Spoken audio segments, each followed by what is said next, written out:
How's it going, everybody? Sorry about that. I don't often have technical difficulties here, but when I do,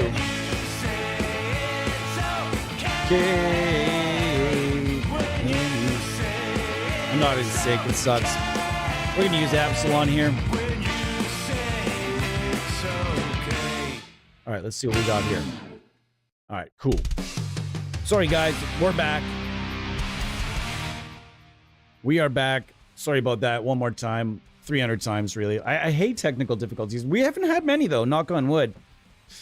We've been pretty blessed on this channel to have not had a whole lot of... Okay, just go away there. I don't want you here.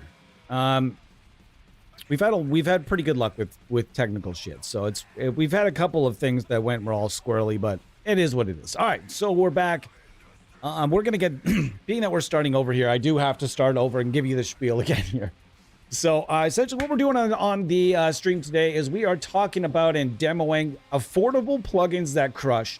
And this is going to be a multi-developer thing. I'm going to go over as many developers as I can that have something that's affordable. It's not free. It's affordable, whether it's $15 or I think up to roughly what I consider to be an affordable amp sim.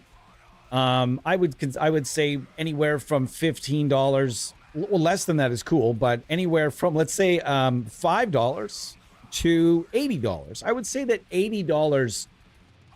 We don't think about sale pricing as well, because when you do like a half off $80, that's $40. That's pretty affordable. So, but when it comes to premium suites that are now ranging like $159 and even at half price, that's not really affordable. So let's say something that even at sale price can be had for around $40 or $50, somewhere around there. In this particular case, we are going to be demoing a few plugins today that, if you notice, are on sale right now. We have Absalon we're going to start with. That's $15 right now. We have Dead Kitty. This is $3.89, which is ridiculous. La Boga Chainsaw Distortion is $3.33, and Cobra, because there's two A's. I don't know. I have no idea why there are two A's on it. I should ask. And it's $20. And I would say if I had to pick one of this bunch right away that you could just go and grab, I would say Cobra is probably the best of the bunch. But I would say that for versatility. It really depends. Cool. Andrew E. Do you guys think those are real? Do you think those are like for every developer, those are actually real sales? I should ask, because I know that there's one developer. I'm not going to say they're all BS, but there's one developer in particular. I'm not going to say which one, not this one, but another company that if you go onto their website, it is just hitting you, hitting. Everything bundle. Cool. Good for you. Our everything bundles, by the way, is worth about $200. So check that out as well. Okay.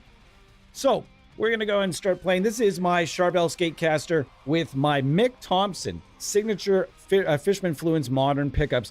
This is the greatest set of Fishmans that's ever been made for my personal taste, in my opinion. I've used roughly, I kind of lost count, but somewhere around 7 or 8 different sets of Fishman Fluence. Got to be at least 6 or 7. And up to this point, only the Matt Heafy set was like, whoa, that's pretty cool. This set destroyed everything else. And then after this one, I tried the Tim Henson set, which I also really, really liked. So those two sets are sitting way above the rest for Fishman stuff, if you're curious. If you're out there and you're like, I don't know what Fishman set to choose first, this guy right here. Mick Thompson set. If you're into, maybe if you want something a little bit more crisp and percussive sounding, as far as your tone goes, maybe the Tim Henson set. Both of those sets, highly recommend both. So if you're out there and you're in the market, let me know.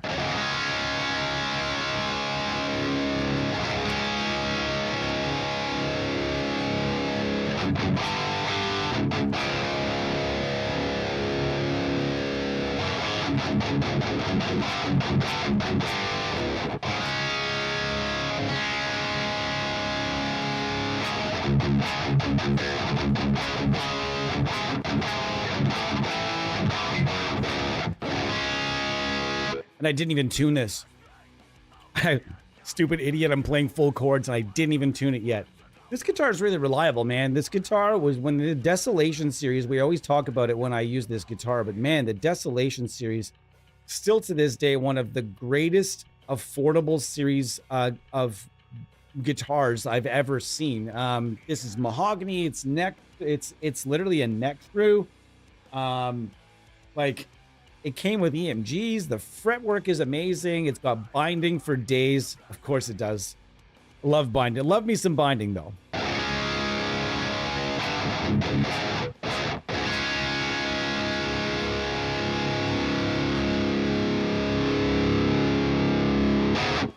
All right, so I'm noticing this could be a little bit more low end. Let's see what we got here. That's sounding pretty good, though. We're also going to give them the chance, test with our own impulse responses throughout the stream. So now let's go over to the Beast channel. All right, that's a bit louder, obviously.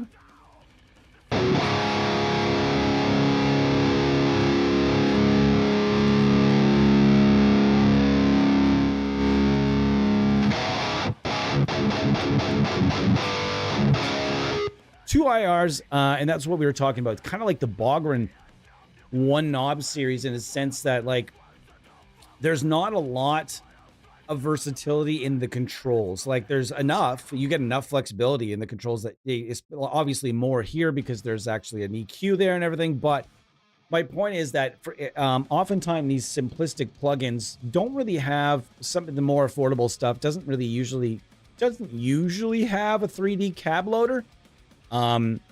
Doesn't usually have a 3D cab loader. So you're often ending up with IRs, and you might as well try your own while you're at it.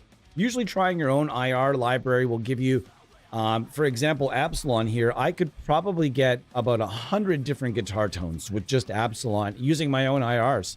I have so many different IRs from various cabinets. Like, every cabinet you can imagine, I probably have it. At least one pack based on that cabinet. And there are lots of really cool IRs out there. So I would suggest, if you want to save even more money, say you find a sim that you really like, an amp sim, you just love the tone of that and like the amp itself, then I would suggest don't waste money on more sims for a bit. Instead, buy some IRs and throw more premium IRs at it. And that way you're going to get different enough tones, while the amp itself and the brain of the whole thing is very much something that you're hardwired, knowing how it reacts and everything else, right? So you can get like a quad track scenario with 2 or 3 different really different tones to overlap nicely with different IRs. So here's what it's giving us here.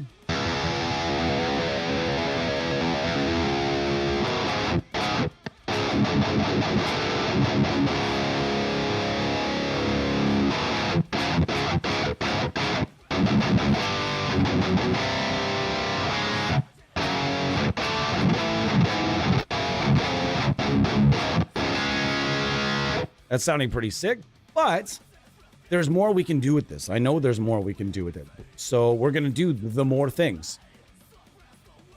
All right.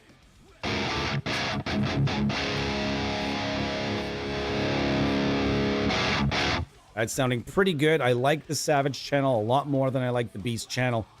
Going to open up my own IRs here, and we're going to kick it. I've got a whole bunch of IRs I want to try out. But right now, we're just going to go with the Gusto and go with the Old Faithful just for a moment. See what we got.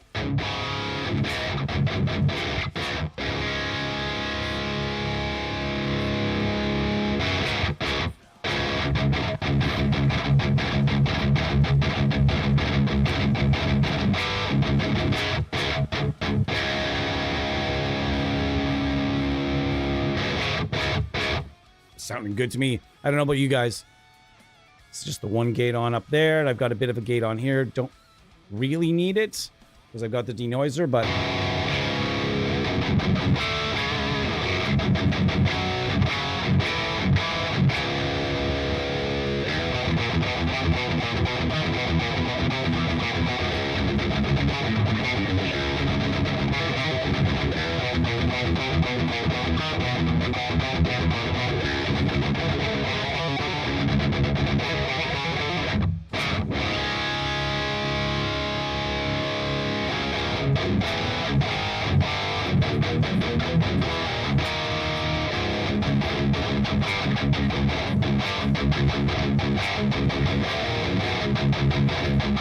You guys are pretty chatty today. Holy smoke. Come on, guys. Throw something at me here. I'm out here playing my ass off for you. You can't even talk. No, I'm just kidding. You guys can chat or not chat. It's all good.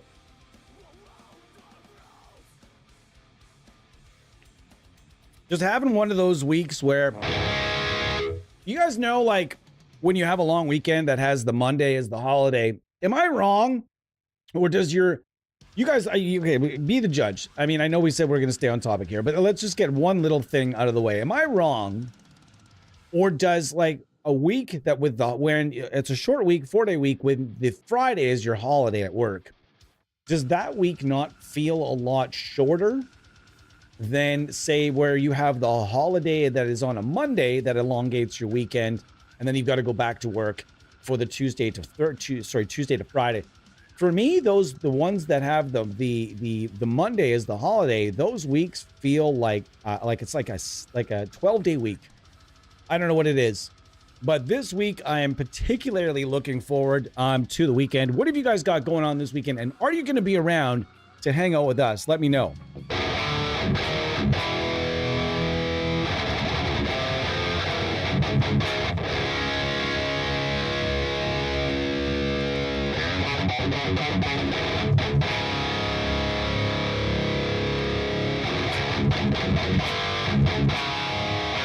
So I can use the pedal that is here with us.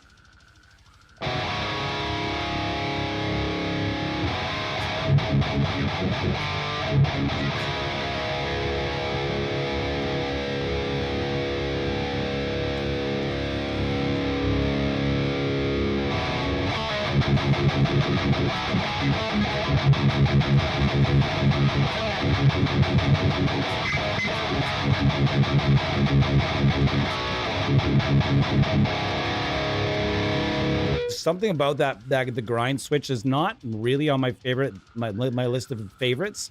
So I'm just gonna go get this tube screamer here and throw it out in front. Also, something you can do with these plugins, you can just throw countless free pedals. So many free pedal plugins out there right now, tons. And we're gonna throw one out front right now.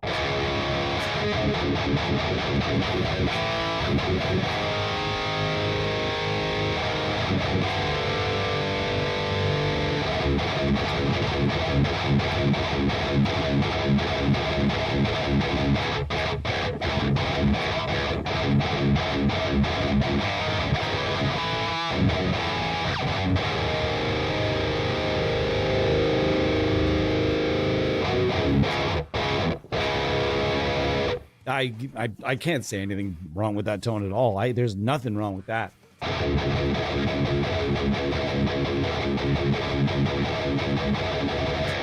All right, so I turned off the grind switch so I can turn up the top end again. Wow, that is a dramatic difference between 4 and 5 there, brother. Listen, we're on 4 here. 4. And just one notch, and all of a sudden we are in like, sow! That's perfect, though. That's not too bad. Wow.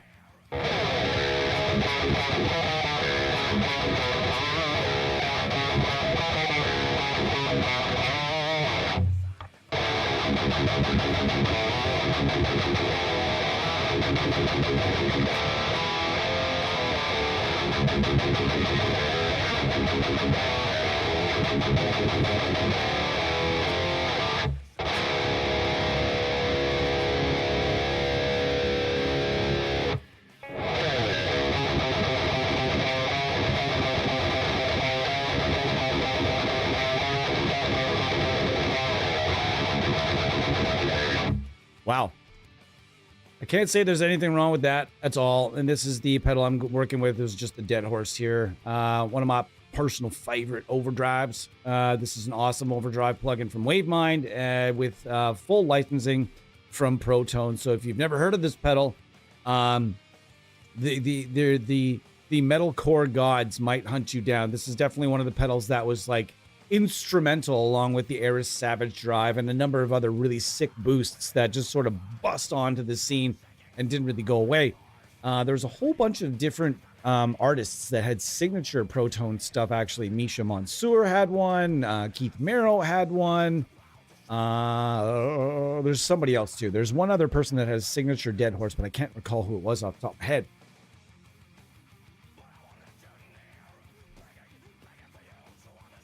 Yes, that's the other thing I want to note about Absalon. Absalon, I'm using it in probably a very inappropriate tuning for Absalon right now. Absalon is like, it's thirsty for like the baritones. It's thirsty for like the low. It is literally a plugin that was designed specifically for 8 and 9 string guitars. Like, so those tunings like low. So I'm only in C here with this, so it's kind of like this. I kind of feel like this plugin thinks I'm weak, you know? Like I feel like I need to feed it a baritone. Feed me! It wants baritone now! So I'm going to give it a break. That was, so this is Absalon. You can grab this right now for $15. 15 bucks. How affordable is that? That's almost free. Like you're getting into that just like, oh, it's almost free. You know, $15 for an amp sim. That's ridiculous. It is. It's truthfully ridiculous. So there's Absalon. We're going to say goodbye to old Absalon. We're going to kick it with Dead Kitty here. We're going to test everything with IRs on and IRs at different IRs, and we're going to test things with pedals, etc. This is Dead Kitty. If I'm not mistaken, this is a Marshall. I don't know if it's I don't think it's a JVM. I think it's is it a DSL? I think. I'd have to ask, but I think it's a Marshall something, and it's not an 800 or a 900 or anything like that, so...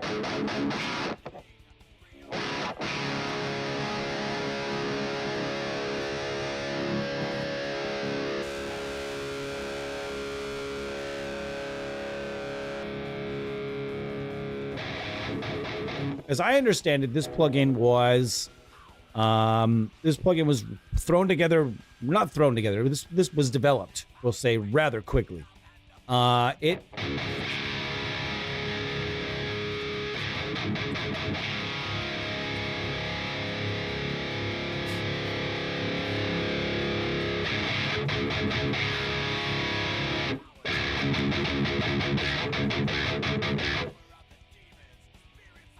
This one is $3.33, and I've heard of people really enjoying it. I'm going to admit freely that it is not my favorite plugin from Aurora DSP, but I've had a bunch of creators ask me for it, and they've done some pretty sick content with it. I've also had a few people choose it as their prize before, you know, being the new chat and new to the channel and such, and ended up really liking it. So.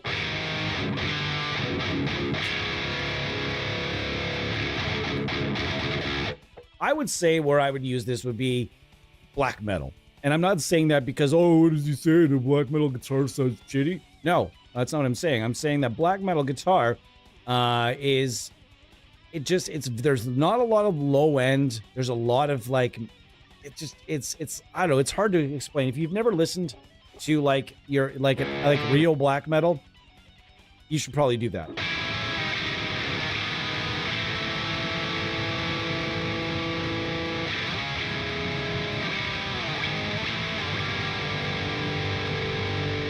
Okay, because that's really doing well for black metal.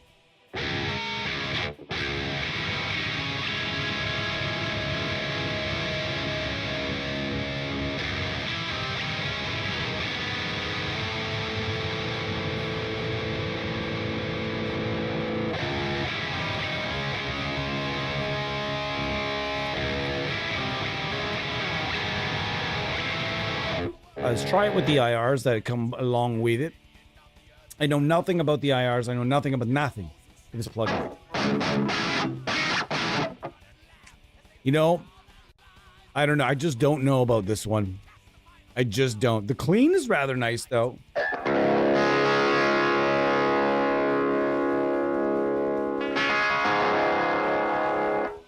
if I turn the distortion down.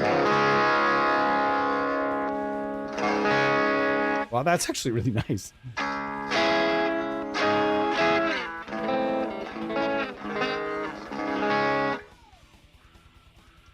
All right, let's throw some weird reverb on that. Let's make something interesting here.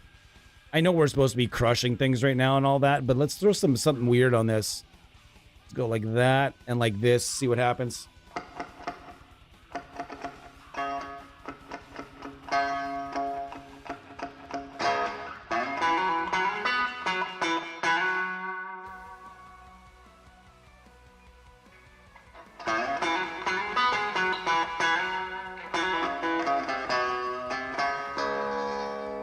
That's a really weird and very interesting clean tone.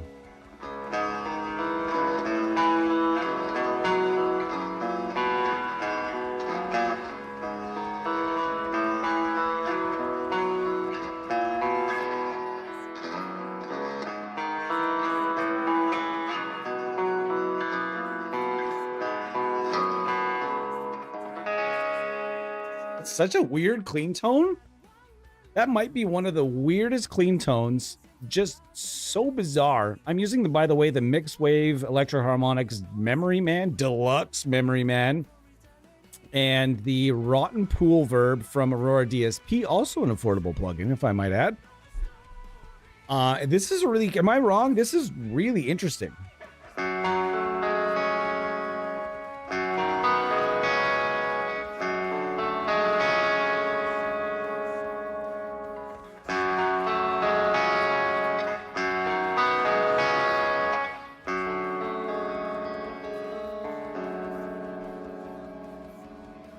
How about this? Make it real big. I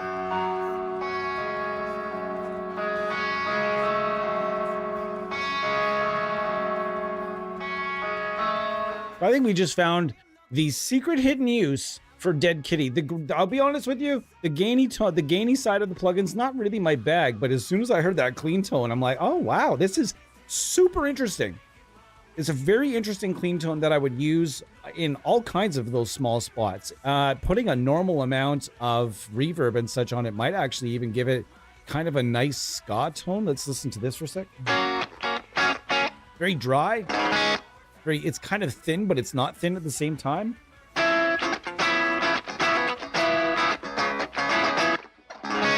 It sounds like it's coming out of a very small amp. Sorry, like it's not though. The cabinet sound doesn't sound like a 412 either. The cabinet sounds sort of like a I don't know, like I would wager like a 110.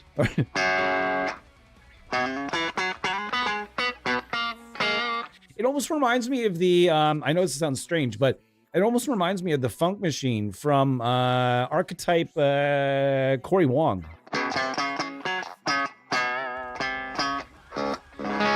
That's really interesting. I want to fuck with that more right now. Sorry, this isn't really crushing it, is it? But I still want to kind of explore here for just a few seconds.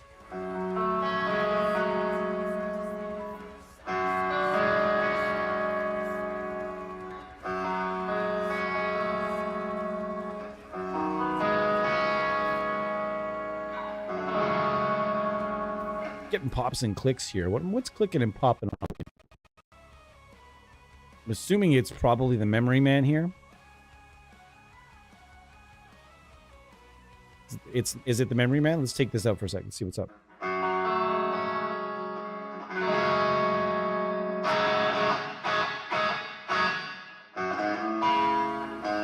Nope, it's not that. What's giving me the pops and the clicks? Huh? What are you doing? It's just the amp on at this point that's giving me pops and clicks? Really? Let's see, it's still happening? Nope. So it's the amp. The amp was giving me some clicks and pops. That's okay.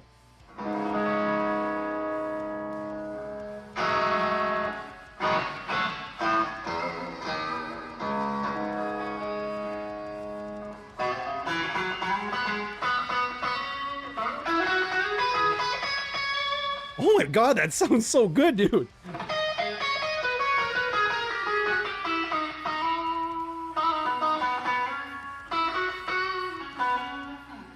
I know if this sounds really good.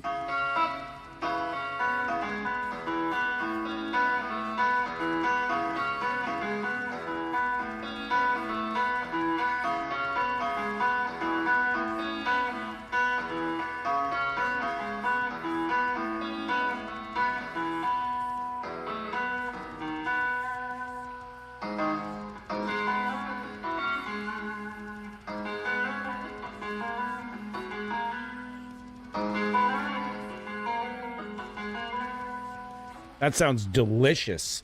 This is one of the, wow. I am using this clean tone. I am just baffled. I'm gonna email or I'm just gonna WhatsApp Daniel or Merrick after this. Probably tomorrow. It's too late in Poland, but. And just be like, wow, like hidden usage city here.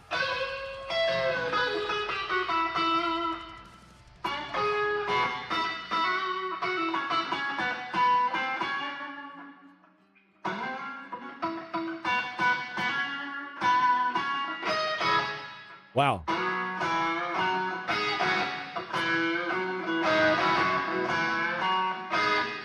Also, these are the Mick Thompson pickups. That's the clean tone from the neck pickup from a dude that doesn't use neck pickups.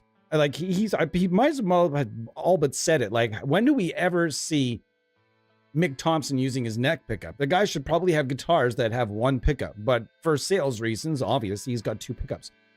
He barely, I don't think he really ever uses it. I could be wrong though, but holy shit, dude. Thank you to Mick Thompson for being like, I don't really know if I use the neck pickup that often, but we're going to make a banger. And this is good. Wow.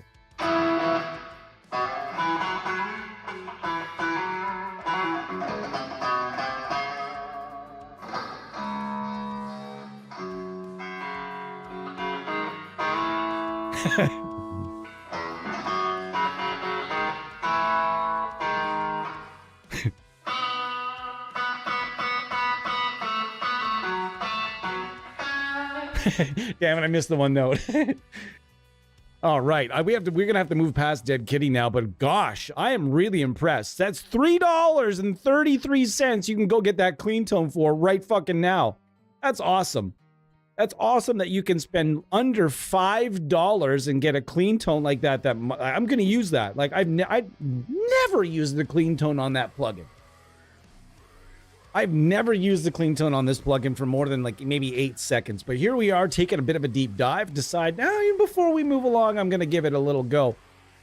Holy shit, $3.33. You can get yourself a kind of a banger clean tone there, guys. So yeah, and that's with the onboard IRs and everything. And if you're curious, a lot of that, the only two plugins I was using for that clean tone, to be very clear, are Dead Kitty. $3.33. And how much is Rotten Pool Verb right now? Mix. Hold on. Rotten Pool Verb is $8.33. Regular $16.66. I can't tell you, and if you guys have been watching enough of my content, you'll know that Rotten Pool Verb lives in my chain at all times, and every time I need a creepy reverb or like a big spacey reverb of some it's not a big space, but anytime I need something that where I love to use it like on the full wet setting on this, because it's not the most giant room that you can't hear the instrument anymore. It's like a church or one of those reverbs. So I've got it all the way, almost all the way on wet right now, and you'll just notice that.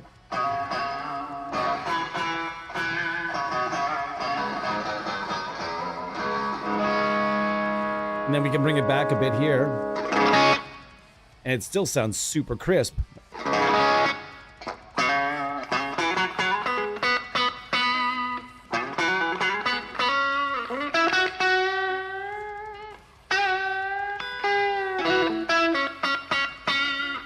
That's nice. Go with the middle position. Does that fuck as well?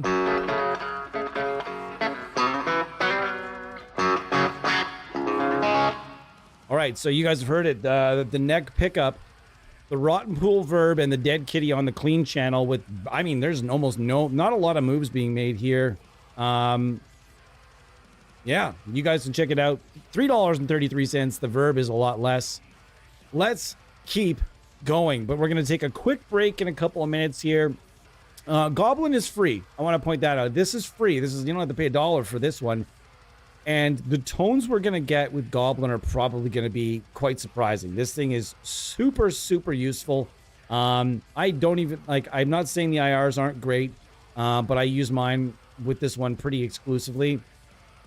And you can get some really nice tones with it. You'll notice here, I made up a bunch of presets back in the day for it. I think they were all, I think these are in the plugin version. Old Faithful, those are some of my favorite presets. The Old Faithful are just kind of like the straight up, here it is kind of tone, easy going, but still kind of crushing. So let's do that. Whoops.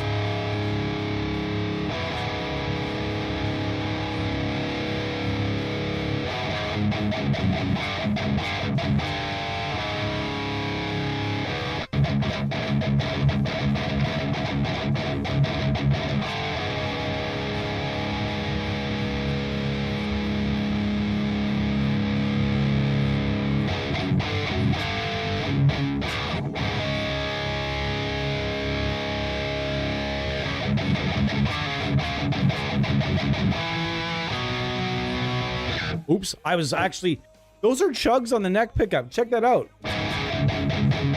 That's not so bad. It actually had me fooled for about half a second.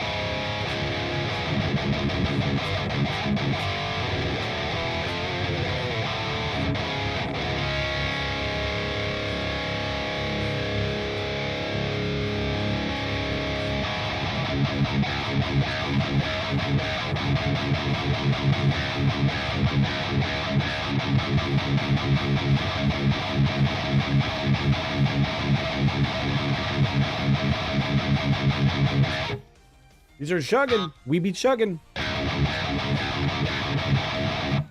Wowzers.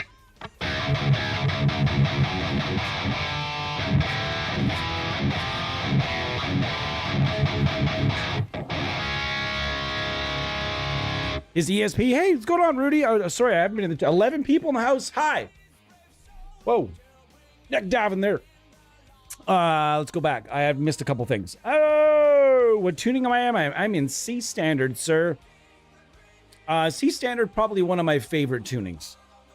I don't use it enough, though. I'm really, really in love with D standard, and I'm just starting to migrate where C is sort of becoming the new D for me. Like, the older I get, I don't know. Then again, I play certain guitars, like there are certain guitars where I play them in D standard, and then I'm like, oh, this is so awesome, I'm going to drop it down to C. And then I drop it down to C, and I'm like, oh, this isn't, it's not as good. Weird. So I truthfully believe that every guitar has its perfect tuning. Like every instrument has a tuning it's meant to be in. You just have to find it. And not all guitars are meant to be in E. In fact, I feel that very few guitars are meant to be in E. You know, I feel like even Telecasters sound rad when they're dropped down. I actually kind of believe that D standard should be the new standard tuning, and like E should be like. And I'm not one of those like low tuning people that thinks everything should be drop Z. I just feel like D sounds so much more solid. I don't know how to better explain. But C, sorry, this is C sharp. My bad. I've been really enjoying the C sharp and C as well.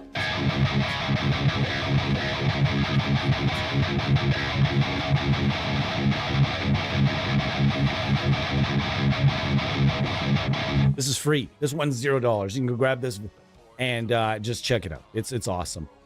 And I'm going to play a little bit more on it. We could be using all the different IRs we want, but at the moment, we're just going to kind of chill. I am also happy to note that I'm actually going to be doing some work with Dr. Bonker's Sound Lab. I use this stuff so much. Mike and I are such good friends. We have been forever. I truthfully believe that all his stuff is the best in the world. I truthfully believe that Mike Santaciero, well before, like, I've never worked for the guy, but I've known him for years, and I've always been pushing his stuff as some of the best impulse responses ever made.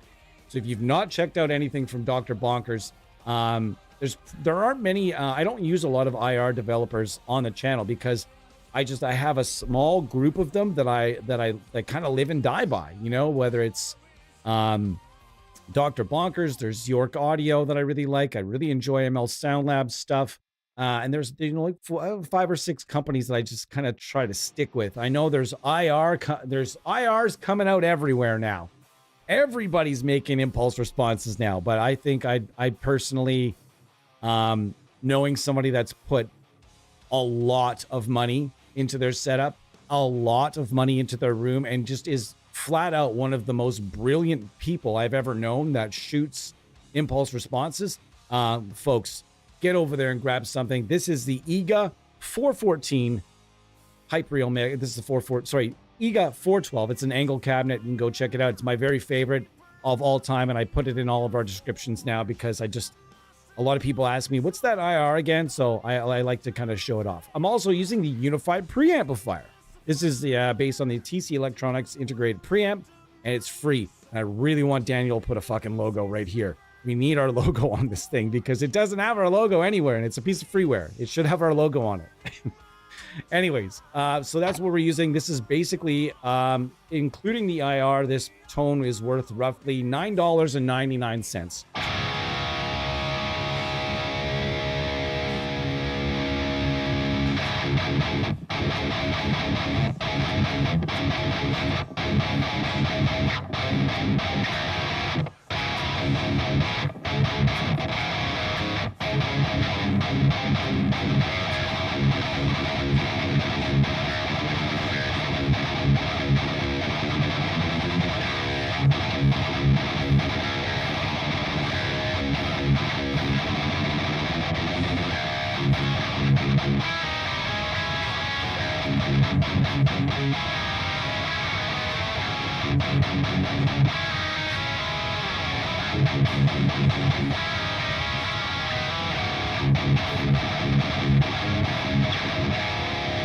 Wow, that's just... But if we want just more of an overdrive and get a little bit less of that modern twang involved, we'll go with an overdrive instead.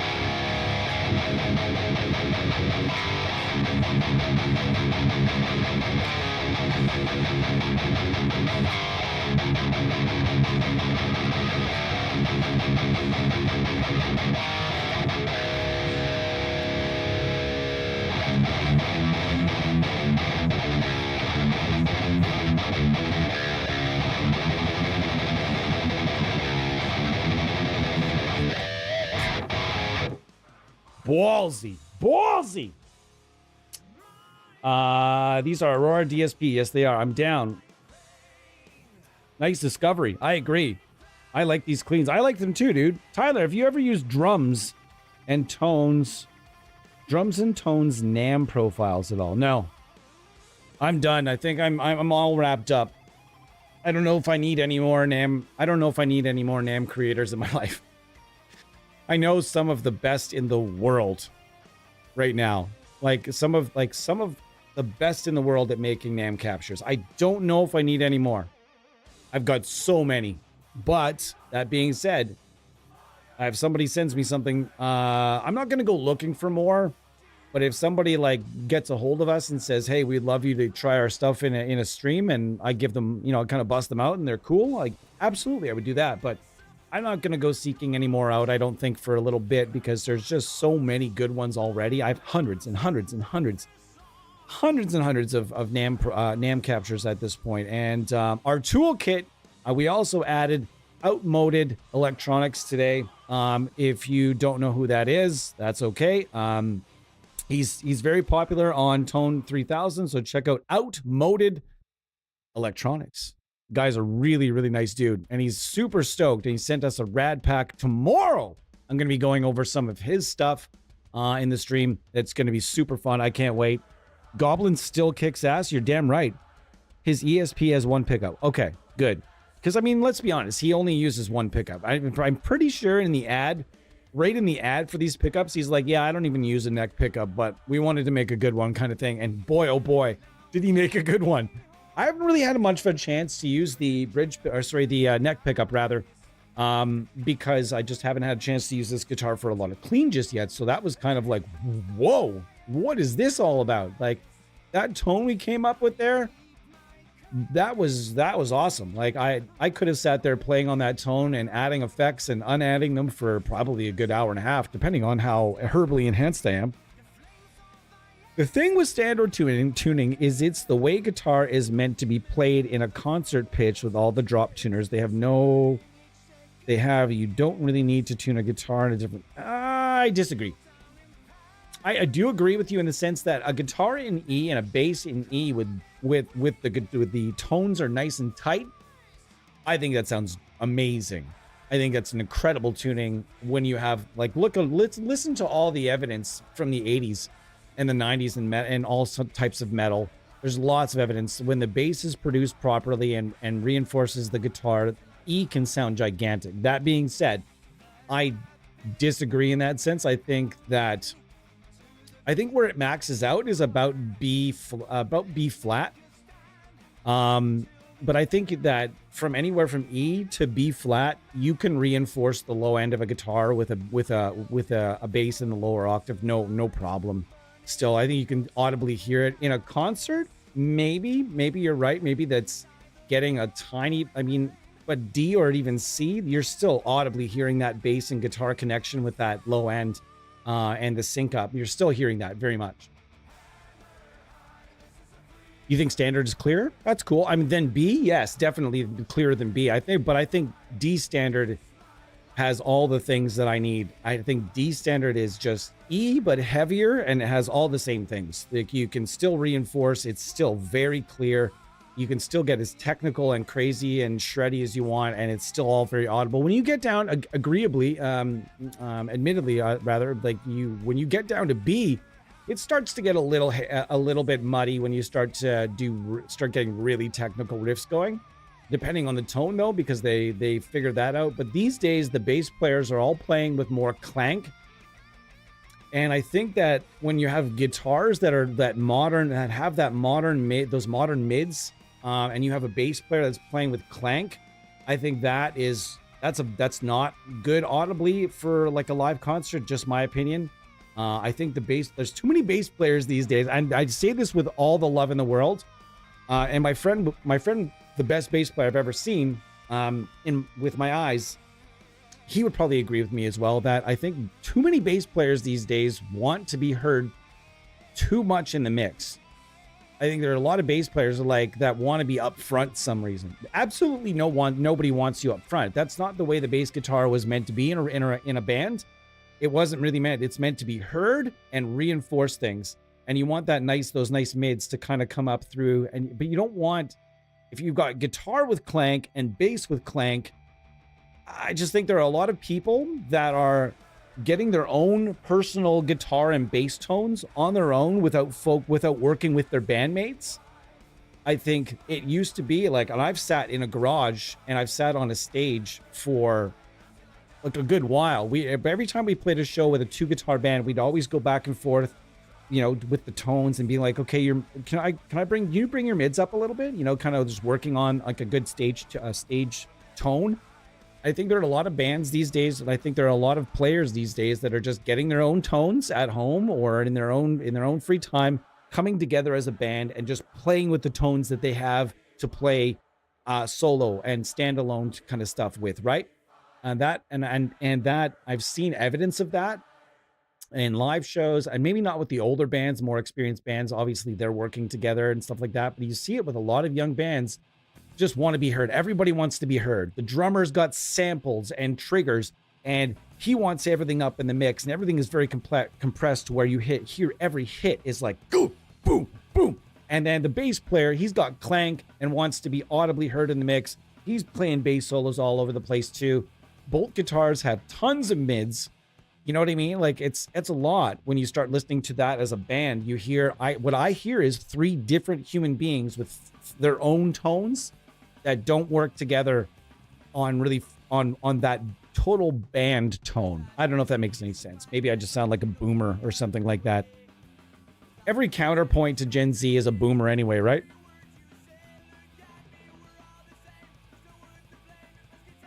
There's a timbre difference you get with drop tuning that I really like depending on the pickup. That's fair. The tone gets a little darker in a way I tend to like. Lucius, I like that way of look. Which do you think are the top NAM profile creators? Well, that's easy. I'd say if I had 5, I'm going to go Strange Angles. Strange Angles for sure is, in my opinion, right up there in the top heap. Tudor. If you've never seen Tudor stuff, if you never used his stuff, it is immaculate. He is very, very smart with how he creates his stuff as well. So he is very, very good at. Slam and Mofo, another very, very, very good capture maker. Matt Fig, another really, really great one. There's so many out there now. There are a lot of people that are doing it at a very high level, but I think that there are also people that are putting out paid packs and not really knowing what they're up against. I've seen some paid packs that were like kind of like, whoa, what are we doing here? You know, like you could tell it was somebody that didn't. I don't know. It's really, I think everybody sees NAM NAM captures for sale and thinks, oh, I can do that, and I can sell them too. And they can if they'd like. Everybody can if they want to. That's their right. But I think that everyone should get started for free on Tone 3000 first. Amass a little bit of maybe a following. Like Tudor's got a huge following on there. So does Slam and Mofo, number of other creators. So yeah, I don't know. There are a lot of really good ones out there, though. That's a good question. Thank you. Dude, with me, the weird thing, I love playing a baritone in standard E or a half step down because you like the feel. That's fair too. That's absolutely fair. I had a fan fret guitar that wasn't really supposed to be ideally played in B, but I played it in B anyways. Ideally, it was supposed to be played much lower, but I don't know.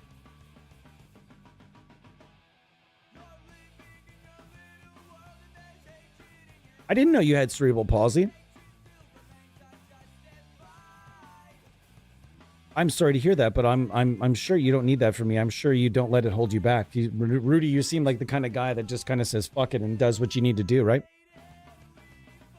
That sounds interesting. Sounds like you have a lot of tension. I found I don't really like drop tuning on 24/7/5 because it gets a little muddy in the low end. You know, it's funny that you mentioned that, Lucius. Before I take the break here, I just did a drop tuning on a 24/7/5. I drop tuned my Studio Lord, and I have a lot of tension going 68 to 14 in A, and it actually it blew my mind. It's a doom guitar for sure. It's not going to be it's probably not going to be like a mad riffer, but I was shocked by how well it holds the tuning and the intonation. I was shocked that the intonation, I'm shocked that it intonated at all, to be honest. But when I was talking to a band called Bong Ripper, they use a Greco Les Paul and they drop it to F, and apparently it intonates, and they use, I think, 80 gauge. I think they're like 80 to it's like one plain string or something. I don't know. Either way, I didn't want to go that low. I went to A, and that's about as low as I'm going to go because I still want to use it to record. And even though they've been able to make the bass work in a low, they have a bass player. No shit. Their bass player also plays in low F. Not even kidding. Like, he actually tunes down that low. That's crazy to me. I can't bend for shit on that guitar, though. The 68 to 14 guitar, I can't bend on. Maybe a little bit on the upper strings. You tune down a half step and you're using 14s? Who are you, Stevie Ray Vaughan? Everything you're saying is true. Tyler, well, thank you. Mixing our band's album now, and it's really hard to get a mix that features everybody in a way that makes sense. Well, if you want to find out, like, it's really hard. Like, you even listen to the new Archspire album, and it's like everybody in that band should be heard. And they are, which is crazy. I don't know how Dave Otero managed to do that, but if you can listen to other bands like Flesh God Apocalypse, where they have a lot of fucking stuff going on if you listen to a Flesh God song, and some of the stuff tends to get lost, like, a little bit. Like, I feel like a little bit, like, the keys and the synths get lost a little bit, but mixing is tough, man. Like, I've been in those mixing situations with, I used to mix the odd local band. I used to do like the odd local demo and stuff like that. I was never a recording. You know, I've always recorded my own stuff, but I really tried my very best to never record anybody else because I just knew I didn't ever want to do that. I know that sounds selfish, but it is what it is. But I did offer those services a few times. And I remember having this battle with this bass player that wanted to be like, he was pretending to be Geddy Lee, but with about 5% of the skill. And the drummer was pretending to be Neil Peart.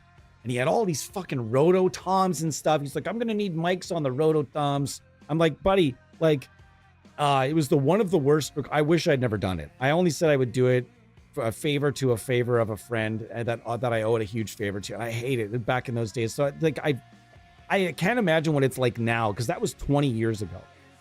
I cannot imagine what it's like now with the bass players that are bringing these like dark glass units in set to extra clank and wanting to be really overly heard in the mix. It's hard. I think Fieldy did it right though. I think Fieldy, as odd and fucking and really weird that dude's bass tone is, Fieldy he had it right. He had that very percussive sound, and you could hear the low notes, but the mids weren't so insane that you couldn't hear anything else. I don't know.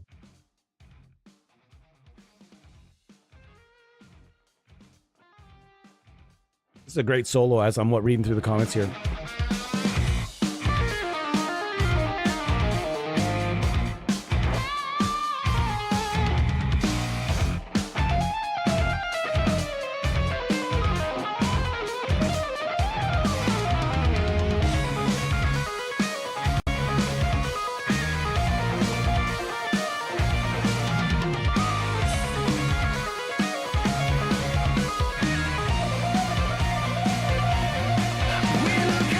Wow, what a solo. And that's like, if you guys have ever heard of Big Rec, I'm not a big fan of Big Rec, but Ian Thornley is one of the greatest guitar players I've ever seen with my eyes. I saw Big Rec live a couple of different times. We had the opportunity to open for them one time way back, and that dude can play his fucking ass off. Holy shit. Yeah, that's Big Rec Believer. It's not the best song. It's just like literally, I was listening to it on the radio because we get a lot of Canadian content up here, obviously. I was listening to it on the radio, and I was like, I don't, Big Rec. I like the one riff. The riff was fucking slick. And then, he starts busting out this solo. I'm like, whoa! I literally almost had to pull over and be like, whoa, what's happening here? Is that Ian Thornley playing the guitar? Holy shit! That guy's a monster. All right, I'm going to take a quick break, everybody. Thank you so much for being here. It's awesome. We're going to go over a few more today. We've got Cobra on the back end. We've got Chainsaw Distortion on the back end. Maybe a little bit more with Goblin and some different IRs to kind of showcase a little bit more of that whole idea of you can make things, you can make so much out of one amp sim. You really can. Just because you get bored of the tones with one amp sim does not mean you need to go buy another one at all. All you need to do is go get yourself some pedal plugins for free or some IRs for filthy cheap prices, and you will be able to get tons of different tones. Show you that on the back end here. Thanks again for being here. Like and subscribe if you enjoy the content here, if we're entertaining you. If not, then I guess we have to try harder. Thanks again for being here, and I'll be right on back.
Got a funny story to share about that has something to do with Archspire. I'll just tell it when the clean part here, actually, for the riff. So this kid that actually, it's probably not gonna be long enough anyways. So this kid, I work in a school, by the way. I work with all different ages of kids. And this one kid, he's about 12, and he's been talking to me about metal for a few years now. His dad's a metalhead, likes a lot of like the very popular metal, but I don't think his dad is the type of guy to go off the beaten path to find the other stuff. You know, there's a lot of gateway bands that this kid's listening to. All good stuff though. You know, your Metallicas and your Maidens and your Megadeths and stuff. Riff break.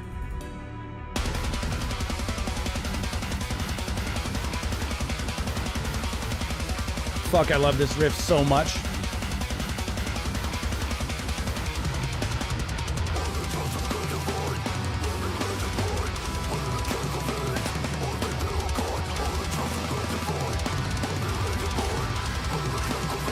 Oh, this riff.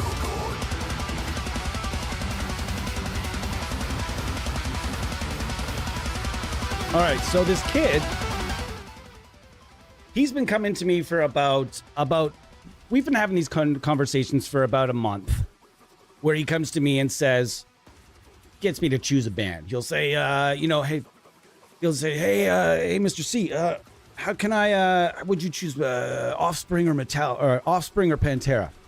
And that's actually, for me, kind of a tough decision. I'm obviously going to pick Pantera, but the Offspring were kind of an important band in my life as well. So, you know, we had this conversation. I don't just pick one. I actually have this whole conversation with this kid and tell him why it's so hard for me to pick. And I explain exactly why. I explain my history with the Offspring, having seen them a lot of times and having grown up when just as they were getting like in a scene where they were getting really popular, everything like that. And so eventually the conversation became, hey, Mr. C, what's heavier, this or this? And then he'll be like, what's heavier, Metallica or Megadeth? And I'll be like, well, that's a fucking loaded question. I don't use the F word, obviously, but that's a loaded question. You know, like if you ask somebody that grew up in the era that I did that question, they're just going to be like, that is not a simple answer. It really is Megadeth, obviously, but there's arguments to be made all over the place there. So eventually this kid's coming to me with all these, is this heavier or that heavier? And I finally turned to him and I said, all right, man, we got to have this chat. We're going to have the talk. And he's like, what's the talk? And I said, the talk is that there are levels to this thing. This heavy music thing, there's levels to it. So where you are right now is about here. He's like Pantera. And whether you want to believe it or not, or admit it or not, Pantera is quite a heavy band. He likes Slayer. Slayer, very heavy band, very fast. But still, there's a lot heavier than Slayer. He says, whoa, and that's exactly how we got started. I said, what's the heaviest band in the world to you? He says, Slayer. He says, and I said, what would you say if I told you there's a lot heavier than Slayer out there? And he says, what do you mean heavier than Slayer? Like faster? There's faster than Slayer? And I just at that point was like, all right. So I said, how far do you want to go with this? There are steps to this. I don't want you to go all the way to the top step. He's like, what's the top step?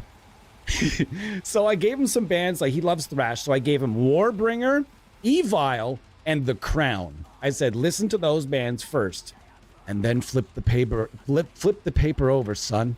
And on the other side, I wrote, if you're brave enough, go listen to Archspire. So this kid, being, of course he did, he went right for the Archspire, but bypassed the other bands and went for the top step. He came back in today and was just like, I said, well, how'd you like it? And he said, I don't know I don't know what happened. He said, I hit play and it sounded like everything was on. I thought my stereo was having like a malfunction, he said, because it sounded like everything was on 15 times the speed. And I said, no, buddy, that's just how fast that band is. And he admitted that, yes, there in fact are some levels that he probably needs to hit up first. So we set him up with some Slaughter to Prevail, and that seemed to kind of mend the fences. So, good story. You can't speedrun metal. You can't speedrun metal. You can't just jump to the top step. If I had listened to Archspire when I was 12 years old, I would have had to stay home from school for a week, and fuck, because I was too scared. You know, like, ridiculous. All right, so let's keep going with Goblin here. This is Goblin along with the Dead Horse, which is a paid plugin, but it's not an expensive one. If you want a free one, here we are. This is the Sword. This is our plugin collaboration with Aurora. It's our very first. We have 2 now, coming up to be a 3rd soon. I can give you more information on that again another time. Right, so this is basically an entirely free tone, apart from the impulse response. That'll cost you $10.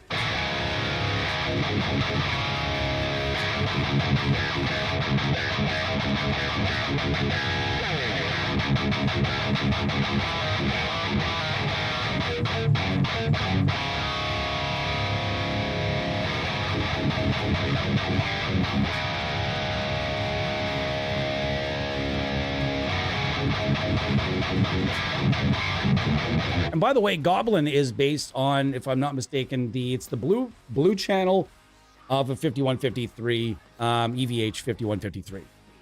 And it's obviously being condensed and everything, but the high sounds pretty good, about 7, so I like that.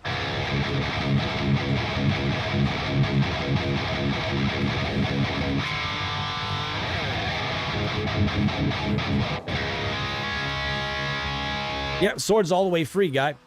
You can go get it for $0 and 0 cents right now with all kinds of presets done by yours truly. I've done all these presets. And what I did to make these presets is quite interesting. I'll just tell you straight up how I made these presets. What I did to make the presets in the Sword is I took a spectral analyzer.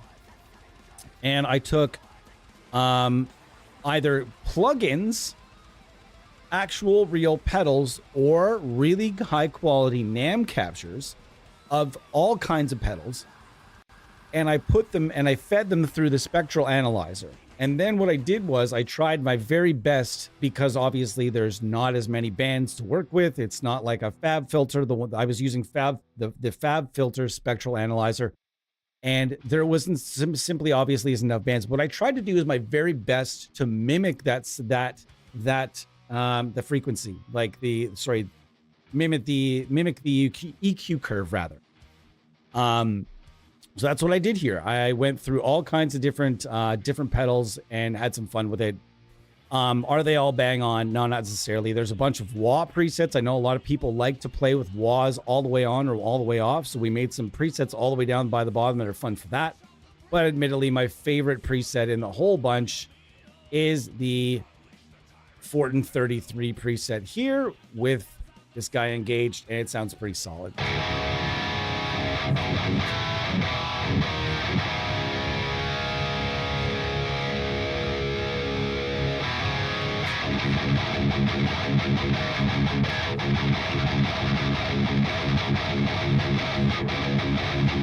I've switched picks recently back to the Andy James Dunlops, and these are pretty worn in now. I've had them for ages and ages and ages. I've got 3 of them, I think, still, and I have used this pick so much, so much, and look at it. There is very little wear on this pick. Very little wear. So the Andy James Dunlop picks, highly advise that you try those. They're super good. I'm not the biggest Andy James fan. I didn't buy them because I'm like a fanboy or anything. I saw someone ranting and raving about these picks. If you like this pick and like this pick combined, you gotta try it. So I tried it, and man, like, it ended up being a huge mainstay. The DoD presets? Okay. The DoD there was the grunge pedal. There's I can't remember everything that I did in here. Shoot.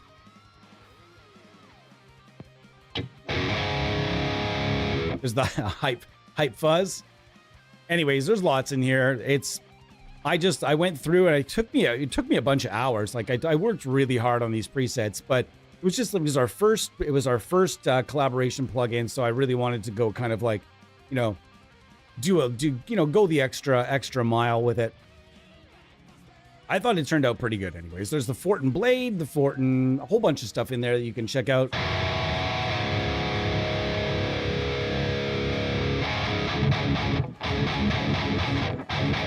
So here's without.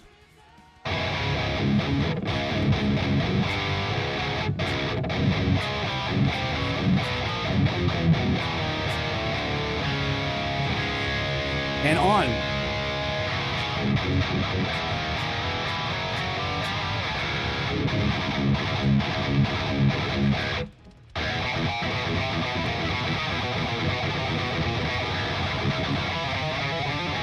Yep. So yeah, that sounds pretty decent.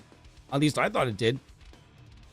So yeah, Goblin sounds awesome. Goblin's got to go though. We've been on this one for a bit. It's free, not $0.00. You can go pay $0.00 for it right now, and get that along with the Unified Preamplifier, also free. There's a bunch of freeware over at Aurora DSP. All right, we're gonna get rid of that. Move along to Cobra. And I'm going to take my impulse response off, and we're going to go back with that. There are 3 different channels on this. Toxic. If you know, you know. Lethal and, whoa, fatal. That's right. There's a bit of a clippity clip in this one. I forgot. It's, again, if you ever hear any pops and clicks on this channel, it's mostly because I am literally trying for as little latency as possible. And to do that, like I really have to be easy on what I'm asking the computer to do. Otherwise, if I ask it to do too much, you might get the odd pop and a click. So it just is what it is. So Toxic, again, going back here, this is clean, and a good clean too. Really good clean in this plugin. You guys know we're gonna have to play around with it again, eh?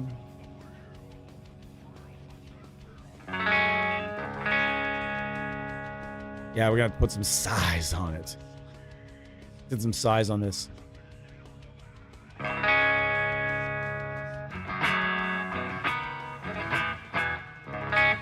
However, if you don't want to use a different verb, guess what? There are effects available. You have some shimmer, and then you've got delay. So let's check out the shimmer. Aha! I see what's happening here. It's asking me. I'm asking it to do too much right now. That's odd that it would be the shimmer that did that. Excuse me. And it's weird because my machine's actually pretty fast, so it really should be able to pull that off. But I guess it doesn't want me to do that. So is it going to do the same for the delay? Hold on.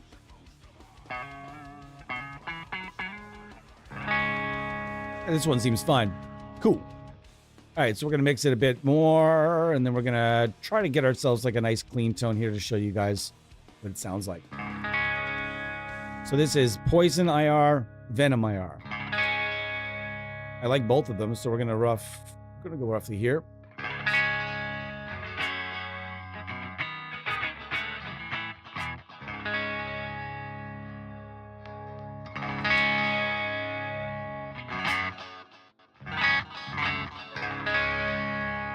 Sounds nice. I can also turn on a compressor.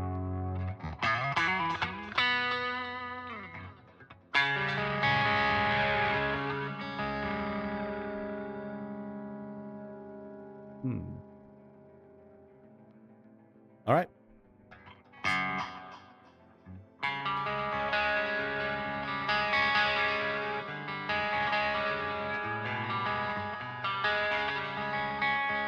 Oops. I've been trying to better my picking.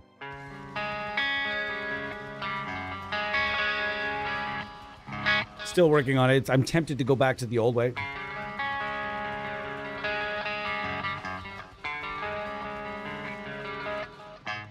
Oops.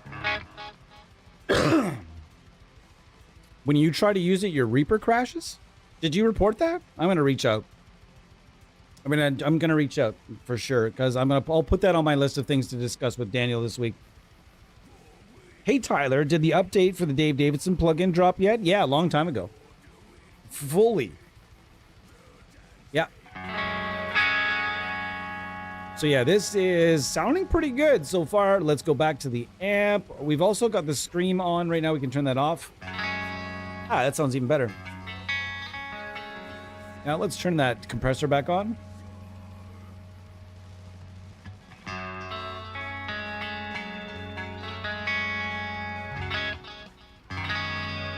Wow, that is a brilliant clean tone. This is a $20 amp sim right now. 20 bucks. That's how much you'll pay for this right now. Do I go click back? How do I go back to the amp? Eh. Excuse me. Weird. How do I get out of effects? Ah, I see. Okay. Now, Byte, as far as I understand it, I think in one of the other scenarios, Byte actually was the TC Electronics integrated preamp, I thought. But I could be wrong on that one. Wow.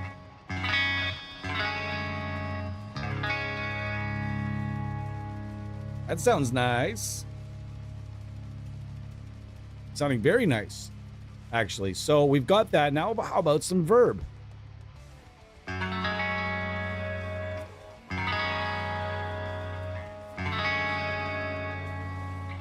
Get some clicks there on that. You know what, though? I can just use this and make it bigger. Hold on. So we'll go bigger room. We're going to go with... Let's go with a... What am I looking for here? Big room. Excuse me. Chambers, church. Good church verb. Oh, there's nothing in... Oh, there is too. Let's see how big this is.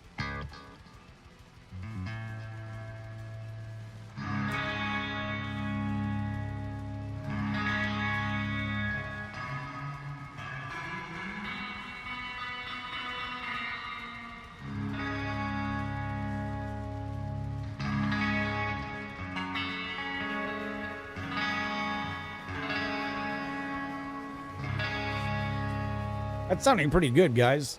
Sounding very good. I know it's kind of quiet. So my apologies. I can make it louder. Heads up. See you later, Lucius. Appreciate you. Rhino makes my day. Sorry, Rhino makes my dog crash when I try to change your IR. Interesting. Well, Rhino's kind of hard on. It needs to be smaller. There's this weird thing where it always starts at max size too. I fried my MXR 10 band Kerry King edition, and you're bummed about it. How'd you fry that? Is he gone yet? Been needing a digital replacement. Okay, well that could probably help you out though, Lucius. That's probably going to be the sword will probably help you there for sure. 5150 blue channel sounds correct to me. Yeah, I think that would sound... It's too... It's too clean to be the red channel.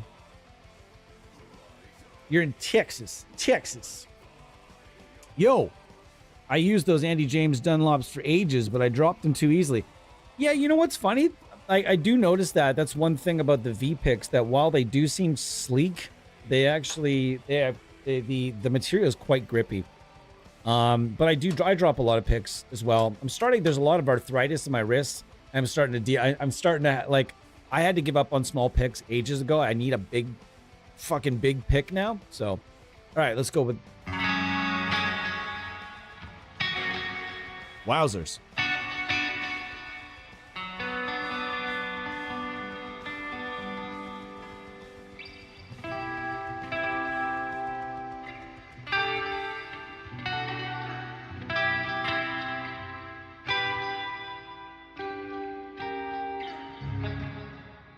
Wow, guys, like I'm just again like this clean tone's coming to bat for sure.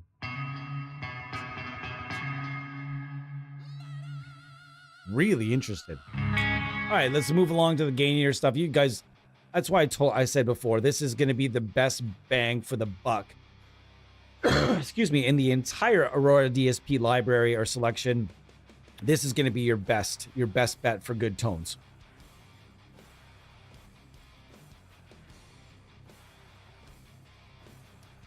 Never enough picks? No, I have so many different picks, tons of different picks. And I do it on purpose. And I think I've told this story a number of times, but essentially the short version is that years ago we were recording and I forgot my picks. And I was using Jazz 3s and only Jazz 3s at the time. And the only thing they had available to share with me was one of these guys right here, the dark gray Dunlop 73s. And I keep this pick. I keep one around to this day because they're rad for acoustic guitar for the one second every 5 years I play it. But I keep it there because it's a good reminder of me of why I have lots of picks now, because that was a very important recording session and I played terribly and I was really upset about it for a very long period of time. And to this day, I can listen to the recording and hear how poorly I played it, and I can't listen to it. The whole time mixing it, it was a thing. Like to this day, it gives me nightmares. So I vowed from that point on to never get tied to one pick, so that anybody could hand me almost anything and I'd be able okay, I can play with this. The only thing I cannot play with is Tortex. If you hand me anything that's a Tortex, it's like my hand's version of going. As soon as my hand touches Tortex material, it just wants to go. I just can't touch it. It's a texture thing for me. Something about it I absolutely hate, and I hate playing guitar with Tortex picks. I would rather not play the guitar. That's all you have is Tortex. I can't play it. I'm sorry. I can't do it. All right, back to the lethal.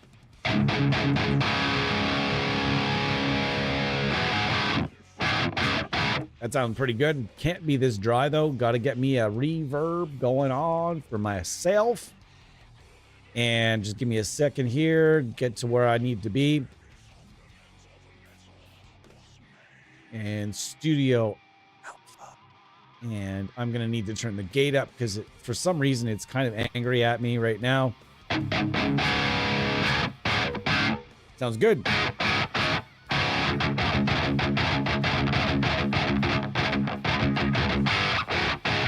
Sounding pretty good. This Poison.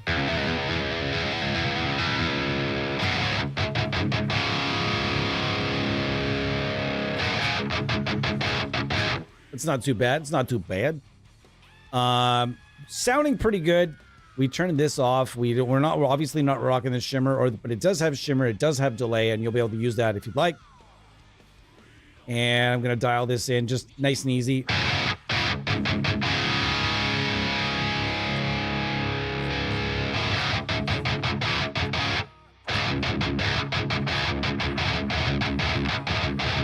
Sounded pretty good.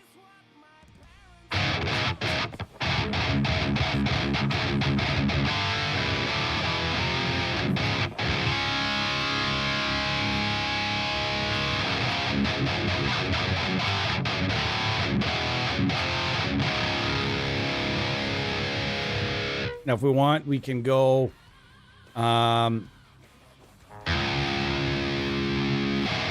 up the gain.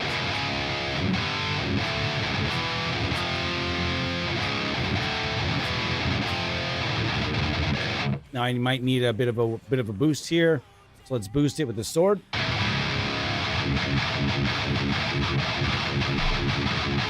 That's that way more of like that's the modern clanky twang. But I've got two running now, so I'm going to turn this off, turn the bite off. That's going to be too much. We're going to bring this back.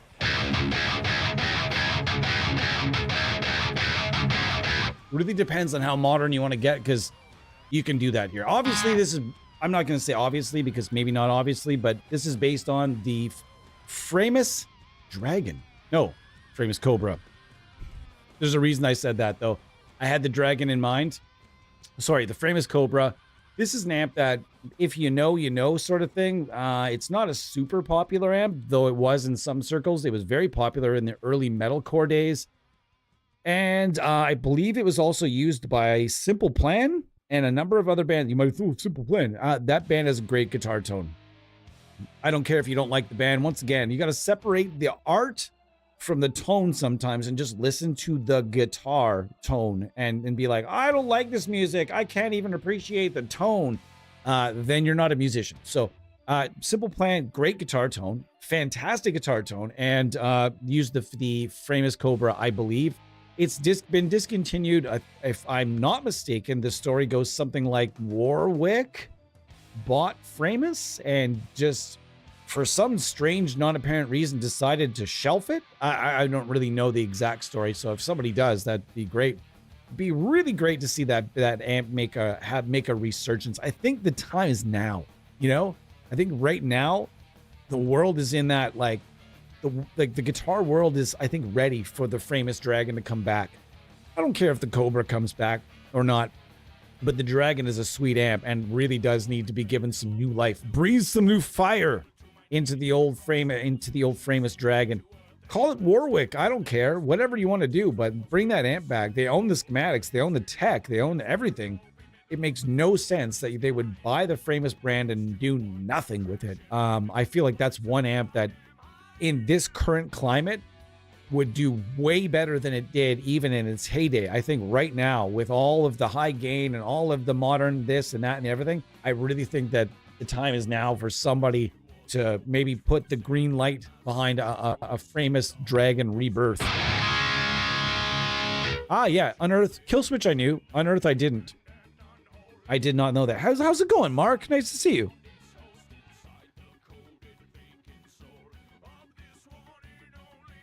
Maybe Cobra has some... yes, that could be. That Nambrini audio compressor is sweet. Their analog rack EQ is really nice as well. There's a lot of things that Nambrini audio makes that are really nice. And I think we really need to do our due diligence and look. I think I wanted to hang back a little bit, but I think the time is starting to get close. I think we need to check out his new Tonecraft mega sweet kind of platform plugin that you can take, and you can take all of his plugins and put them right inside, along with all kinds of, like, you can mix and match his EQs and his pedals and all kinds of stuff. So the only thing I really wish he had done with it is separated the amps and the cabinet sections and done like just like a one all-in kind of cabinet section. But again, I can't be too picky about it. All right, let's try for fun. Let's try an overdrive.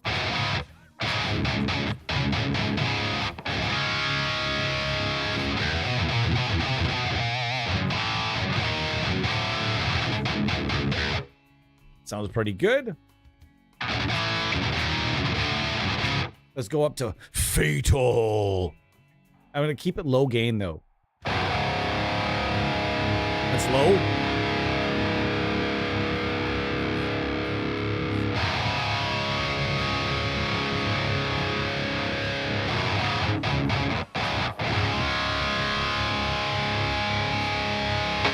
Ah!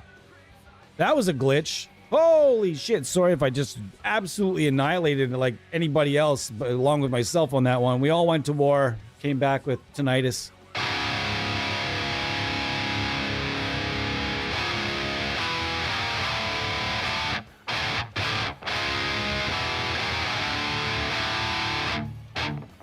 All right, let's cool. Let's go with a different IR. Let's try our own here for fun.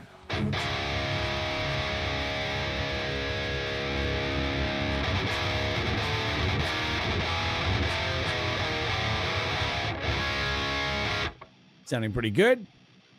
Test complete. We're going to be on here for another minute or so. Probably not going to get to chainsaw distortion today. If you haven't used this, we'll just get to it real quick. Cobra is rad, by the way. Check out Cobra, but I really think it's probably the best bang for the buck. But then again, if you're mostly just into metal, and you're not really, you don't care about that clean tone, probably gonna suggest that you go the way of Absalon for $15 instead of the $20. And then instead, if you do want to maybe a more of a wacky clean tone, maybe you buy Dead Kitty instead. You still stay under $20. You know, like, man, they're blowing these things out right now. Couple of tones on our way out with La Boga Chainsaw Distortion. Now, when they say it's chainsaw distortion, this is not. I've seen the comments many times actually where people were saying that this was. One guy said, he's like, "Oh, if it's supposed to be an HM2, it's the worst one I ever heard." It's not supposed to be an HM2. It's not at all. But when someone sees the word chainsaw, they automatically, they automatically kind of equate it with the Swedish death metal thing with the HM2. This is what I would call something similar to the Grindstein.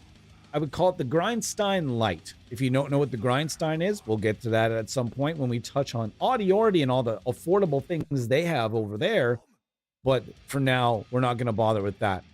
I also find that the bright switch here is best on all the time. Let's check this out.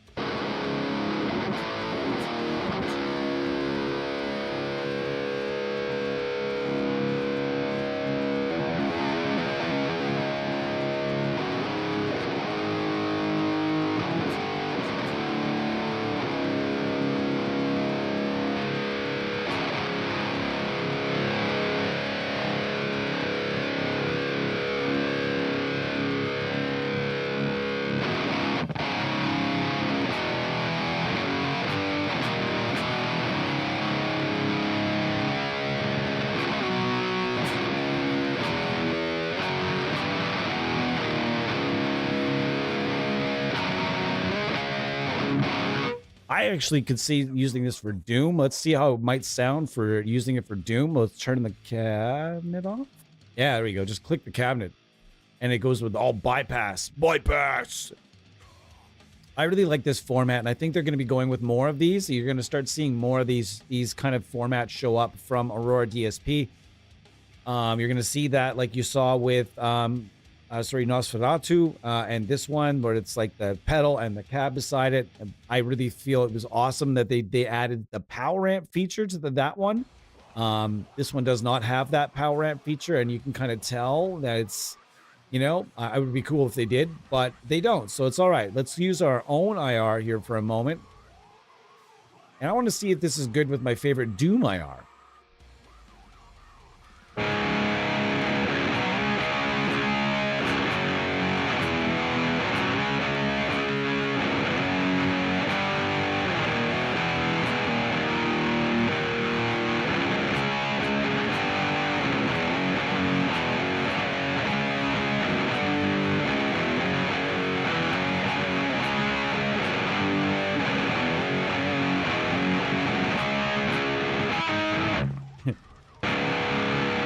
So this is a Dr. Bonkers 412 Sun 412, but it's a vertical 412, and the speakers don't go boop, boop, boop, boop. The speakers go boop, boop, boop, boop. It's a very bananas and bizarre looking cabinet, but it sounds so good with meaty fuzz riffs. Let's try to get a tiny bit more out of this guy before we get out of here.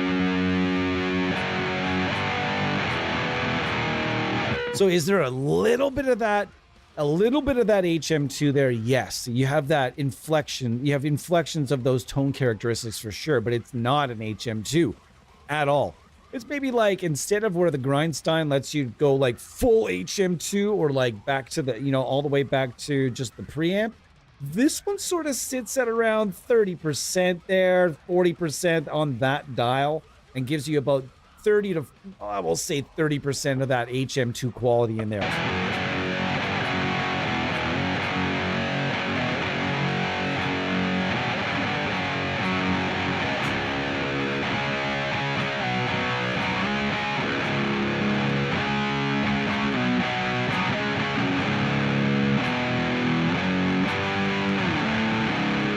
Also good to know that this set kind of dooms a little bit. There's no Fishman set that I've been able to put through fuzz treatment and have it come out sounding the way I wanted.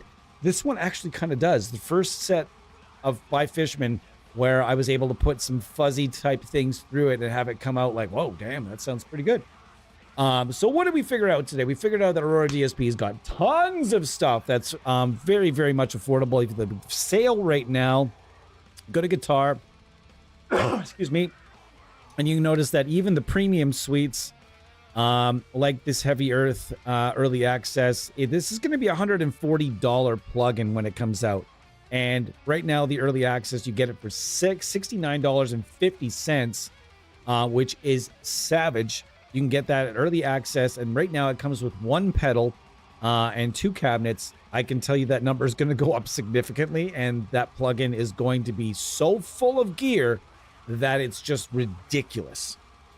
You can also get the Laboga stuff for about 60 bucks right now. Super awesome. You can get Rhino for $44.50. $44.50 for Laney Ironheart, which is completely fucking insane. And the plugin I'm using right now, the Laboga Chainsaw Distortion. Look at that price.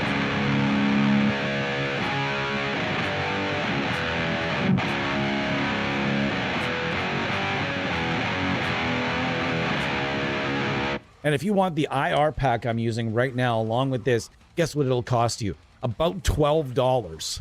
12 bucks, and you've got, that's how much this tone I'm using is worth right now. $12. $12 guitar tone right now. Check it out. Here we go. Let's play you guys out with this $12 guitar tone, and let's crank it up a little bit more and just check this out. $12 guitar tone right here.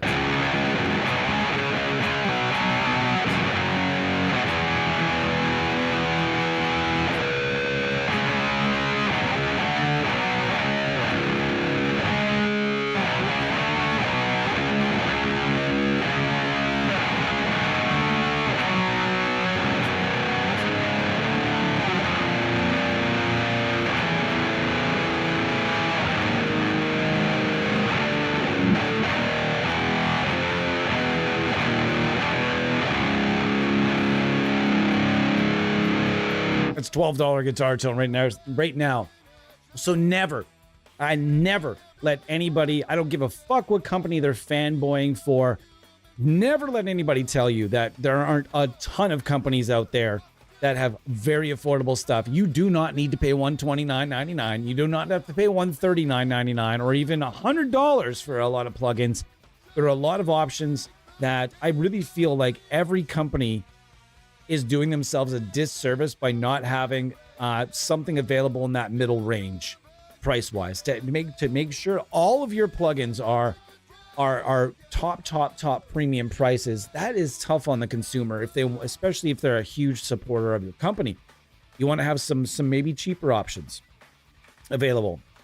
And I can tell you that there's probably going to be another one of these styles of plugins coming from Aurora DSP, and potentially this Heavy Earth sometime a little after the release of the Flesh Rot plugin, which, by the way, should be coming out, I'm hoping, this month. I know a lot of people are. It's amazing to me. It's amazing to me that people are able to pay money. Forgot there was a boost on this, by the way. It's amazing to me that people can get an early access for $70 that will eventually get them the full version, and they still can have complaints. That to me is insane. I saw one comment saying, the update for this plugin is coming way too long. Kind of want my money back. You know, if it took me everything in my power not to email that person and be like, I'll give you your money back, no problem. And then when the whole, like, no problem, and that it's already installed, so nothing you can do about it. But man, like, it's just, if you pay, it literally says early access beta. Beta means it's in test. And if you don't know what beta means, don't buy one. It means it's in test. So if you're out there, if you're that person that made that comment, man, that sucks. People just don't know how to wait for things anymore. Admittedly, there were some not problems, but the delay took a little while to capture it fully. But I will tell you right now that this plugin is going to be worth every single second of the wait. The pedals that are being added are insane. Absolutely insane. This Heavy Earth is going to bring it in 2026 with Aurora DSP. Not just with this plugin that's coming out, Flesh Rot, but 2 others. Two others coming from this lovely collaboration between Aurora DSP and this Heavy Earth. So excited. Also more coming from the wonderful partnership between Aurora DSP and Laboga. More coming from that as well, and hopefully more from Laney and more from all kinds of different companies. So please, I can tell you that the next year and a half from Aurora DSP is going to be super exciting. There's going to be a lot of really cool shit coming out. I cannot wait to be able to be the first one to showcase it all for you guys. It'll be out The Flesh Rot plugin, we're going to have it here first. The second it's ready, you guys will know it's ready. And if you're one of those people that's being just patiently enjoying the beta, cheers to you. Also, if one big thing, flip it over. The controls on the back, the two main controls on the back, they're both wired backwards, coded backwards right now. So max is min and min is max. So you want to turn them both actually all the way off, because they both be all the way on, and that's kind of how it sounds best anyways.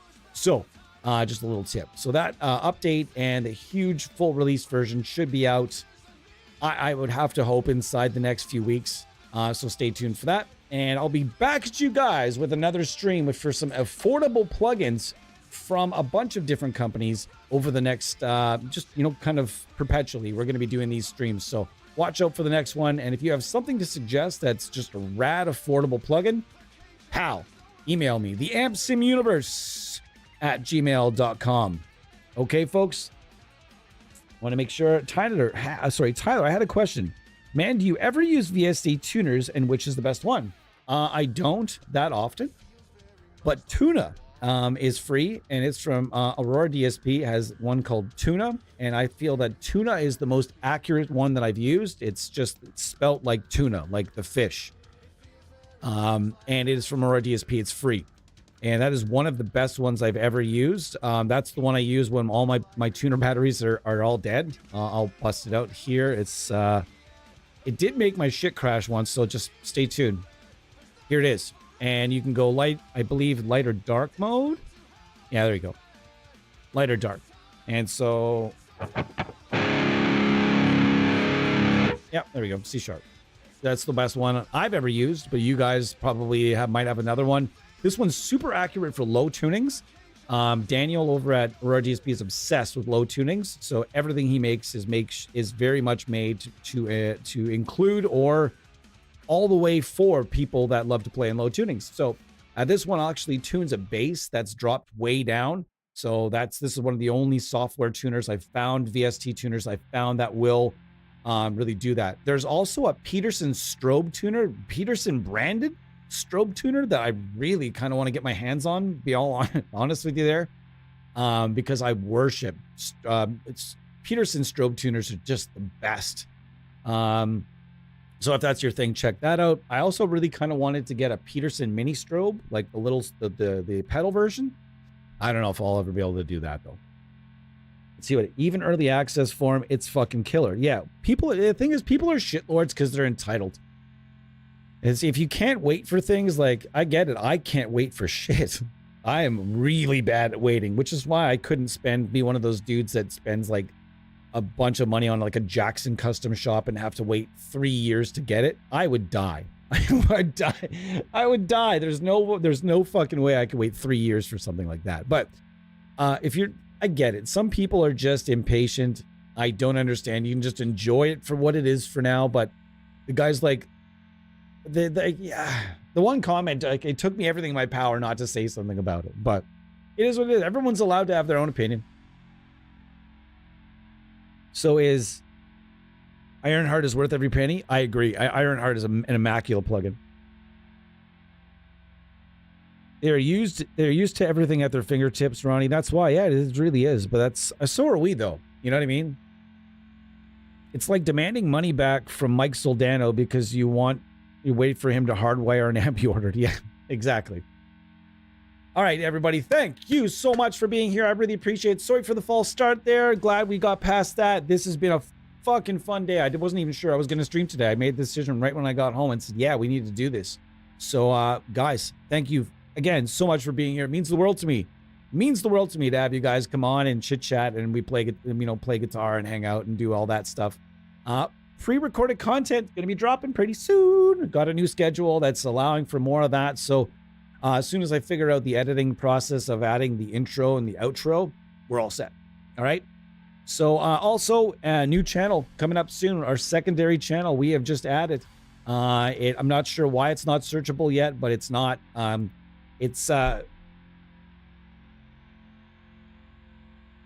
sorry. I misread something. Sorry. Void Riff Codec. VoidRiffCodec. Void Rift codec, and is going to be specializing on digital Doom solutions. We're going to be doing nothing but Doom, Stoner Rock, maybe a little bit of related genres, drone, maybe even a little Southern rock down there, vintage Doom, vintage type of rock stuff. It's going to be all fun. So do join us over there if that's something you might be interested in. We'll be seeing less Doom on the channel here. And yeah, so I will be here tomorrow with you guys, 4:30 as per the usual. Don't know exactly what we're doing yet tomorrow, but it'll be something probably NAMM related. I don't know yet. I kind of wanted to go over the outmoded electronics pack that he has sent over. So maybe we'll go over some more of the new stuff for V2. Other than that, we'll also be here Saturday, very likely not on Sunday. So yeah, I'll see you guys soon. Cheers, everybody.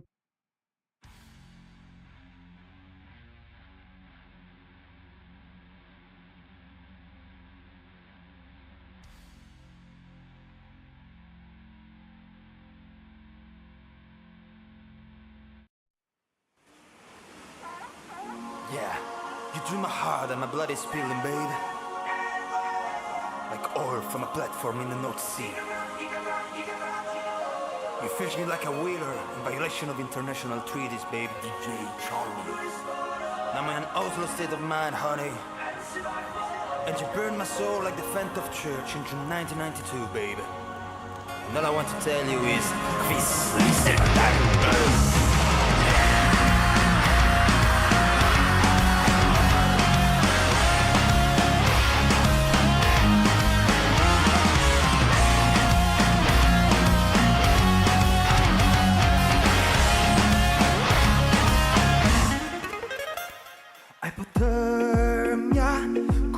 midnight sun, summer fiesta at Ragnarok Beach. You were dancing like a polar killer whale when your bloodthirsty eyes crossed with mine. Corazón vikingo de Santo Domingo, la iglesia quemada, la piña colada, vamos a bailar con de Gambar. Guerrero cubano, bailar y pagano, tomando mojito en el sacrificio, vamos a bailar con el hammer y bar. Profanar la tumba, al ritmo della rumba, conferenzi dal tron, Norwegian reggaeton. Profanar la tumba, al ritmo della rumba, conferenzi dal tron, Norwegian reggaeton. Esta vida loca, a mirar la foca, pasando un salmón, Norwegian reggaeton.